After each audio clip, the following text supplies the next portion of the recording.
salaamaaleykum mbokk éleveurs yi seen xarit seen mbokk di éleveur pigeon ñu naan Pape Ndiaye moo dellu si waat ak yéen tey jii nag ñu ngi fii nga xamante ne nii mooy Sacré-Cœur élevage bu suñu benn kilifa bu baax di suñu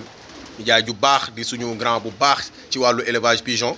ñu naan kon Bouba Diop di président ASCAR ànd ci aussi ak ki nga xam ne man sama turandoo la sama idole la sama xarit la nekk éleveur pigeon bu baax boo xam ne mooy sama turandoo di Pape Ndiaye moom it bu ngeen gis ko nii moo nekk nii Pape Ndiaye bu Fass voilà géejoon nañoo def ak yéen vidéo nag mais xëy na ñàkk temps la woon rek bëggoon nañ ko chaque fois di mën di jokkoo ak yéen di waxtaan ak yéen mais xëy na ñàkk temps la woon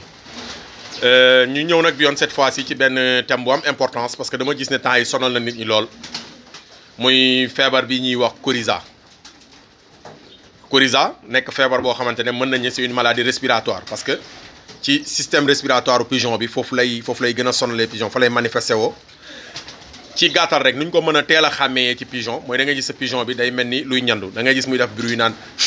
di souffler ci bakkan bi ak yenn saa yu mel lu indi ubbi gémmiñ gi di ci souffler mu am benn son bu muy def nga dégg muy def nga xam ne lii am na loo xamante ne nii mu ngi gêner respiration wu pigeon bi. Coryza nag dafa am ay lu koy causé lu gën a bëri waaye ñu wax ci yi nga xamante ne moo gën a commun yi nga xam ne moo gën a faral di ba ñëw mu nekk problème mu benn ventilation bu ma ne ventilation mooy que ne air bi ni muy ventilation bi air bi di ñëwee di ko duggee ci kaaf bi du baax wala kaaf bi am li nga xam ne moom la ñuy wooyee humidité parce que humidité pigeon bëggu ko mooy maanaam lu guus pitax bëggul lu guus moo tax pigeon yi toujours may insister ci cage yi nañ leen di xool nu ñuy aménager cage yi parce que bari lay pitax amul njëriñ bëgg a yar naam am na solo waaye balaa nga koy defit na fekk cadre ba nga koy defee mu normal ndax yaakaar naa nit balaa ngay xalaat takk soxna wut njaboot wut lépp da ngay xalaat fi nga leen di dugal ba pare fonk googu nga fonk sa njaboot nag bay ut foo leen di dugal ba nga xamante ne di nga leen aar dara du jóge ci mbedd mi dugg ci kër gi maanaam di sàcc wala di gaañ sa waa kër wala demee noonu ngay aaree say pigeon ci fi ñu war a dëkk moo tax élevage dafa am solo dëgg la gaa bëgg am na waaye itam balaa ngaa songu mbir da nga koy gëstu fexe ba am moyens yi fexe ba xam foo koy dugal même bu fekkee ne doole bariwul sax mais ñu fexe aménager lu tolloog suñu doole ba nga xam ne pigeon yi fay nekk daañu am nekkin boo xam ne bu mucc ayib lay nekk muccin bu baax. ba tey ci biir coryza boobu li koy indi ginnaaw bi ñu waxee li nga xam ne guus la wax li nga xamante ne nii mooy ventilation bu doyut parce que bu ma nee ventilation bu doyut mooy kaafu pitax ci configuration surtout volière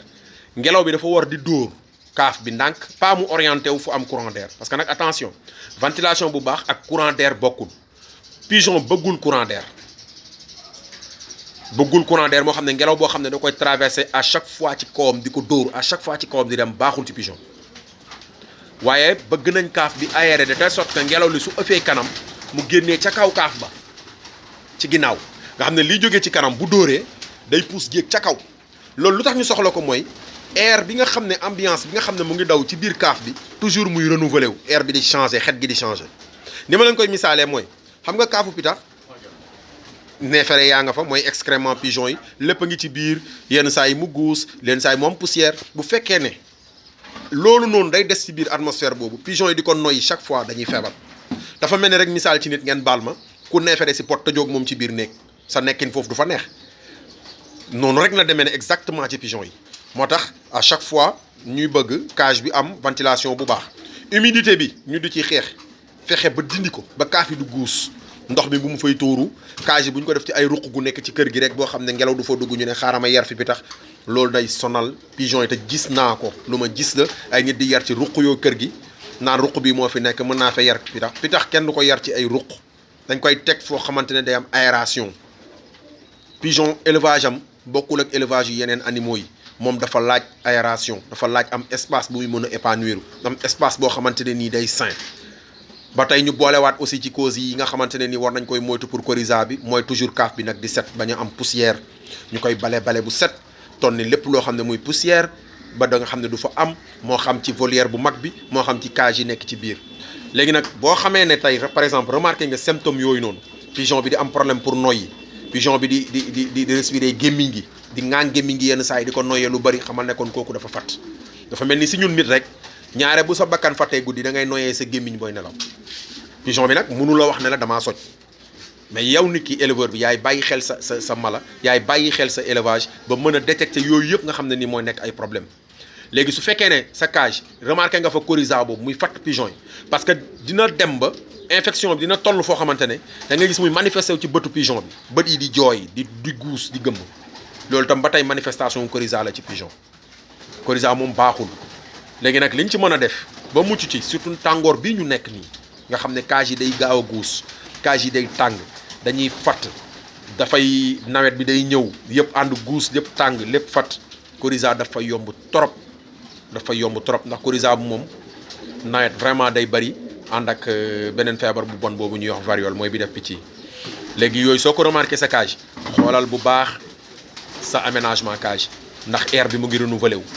daf ci baax xet gi bu bëree ci biir kaaf bi xamal ne kon kaaf bi air bi du changé wu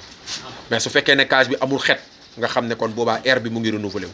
bu fekkee ne dafa am courant d'air comme cage yi nekk ci terrasse ngelaw bi di dóor pigeon di leen ëff tout le temps wàññil loolu briser le vent bi parce que boobaa dañuy feebar coryza bi da leen di yomb jàpp dañuy gaaw a socc dafa mel ni yow rek nit nga ñëw rek summi sa yëre taxaw ci terrasse mu ngelaw mu lay ëff guddi gi da ngay socc noonu rek lañ koy xoolee yëf yi dañ koy jàppee ci suñu bopp parce que yàlla moo bind mais boo xoolee mbindin mi ci fondement ba benn la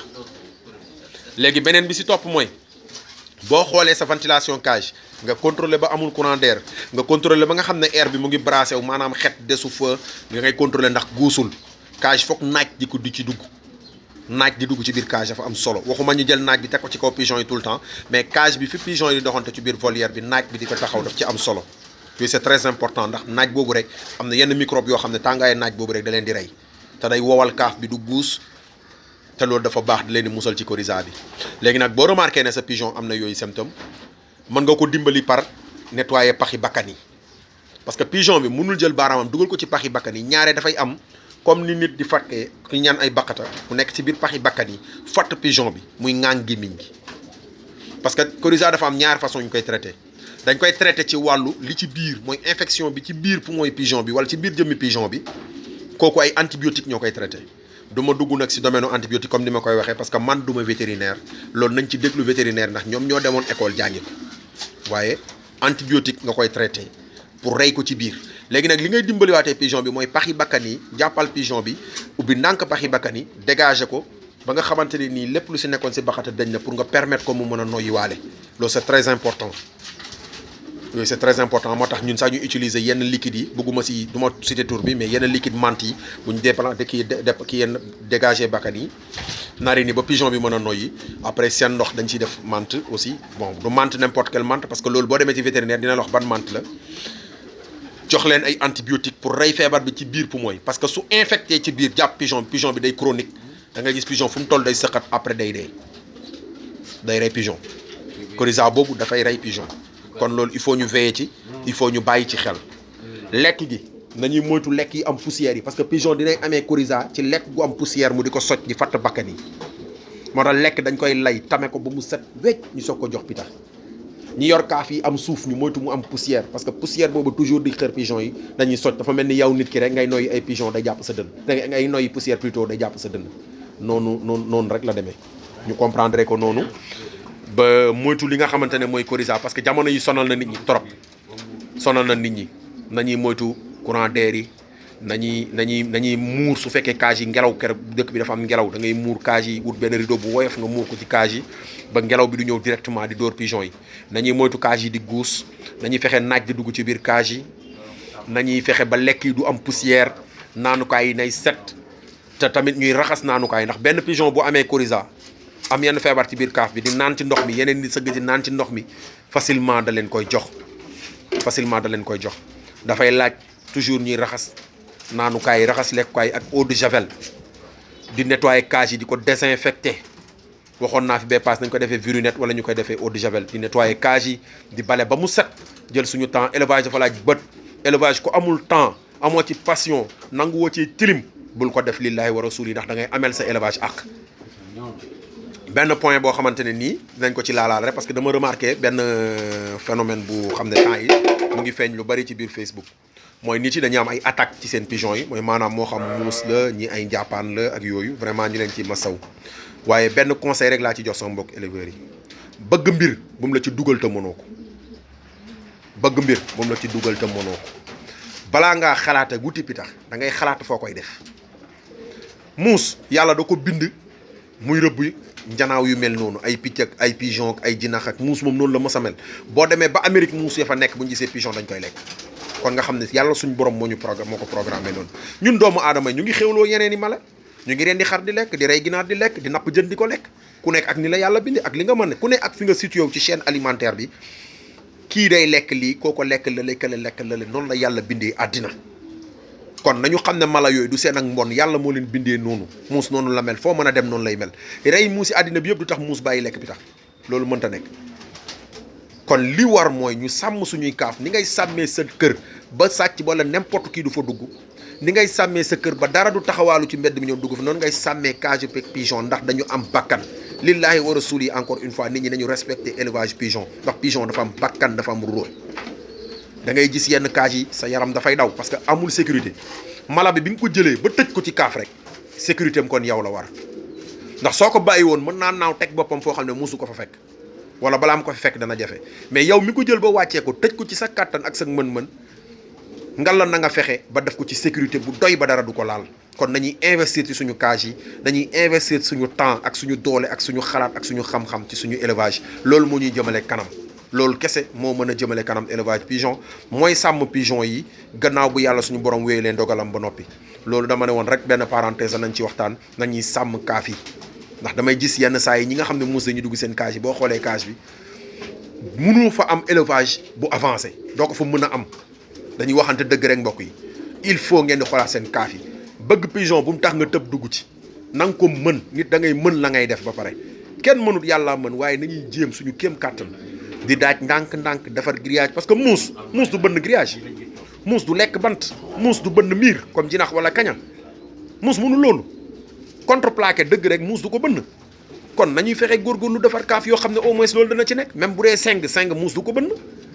mais bu fekkee ne dañuy def loo xamante ne nii ay ruqu ay wéer fii mool taf fii benn affaire tamit ñu waxante dëgg loolu du sécurité parce que ñun ñii ku newoon ci digg àll bi doo ko def kon gay day lekk la wala bukki lekk la sa xel bu dal nga di ko def kon nañ leen sàmm ñoom it nañ sàmm élevage plutôt sàmm li nga xamante ne mooy suñu ay sujet suñu ay pigeon loolu nag parenthèse la rek bu ñuy weccante xalaat mbokk yi wax dëgg fa yàlla ñuy baalu ñëpp àq di baal ñëpp àq di leen jox dig daje ba beneen yoon incha allah jërëjëf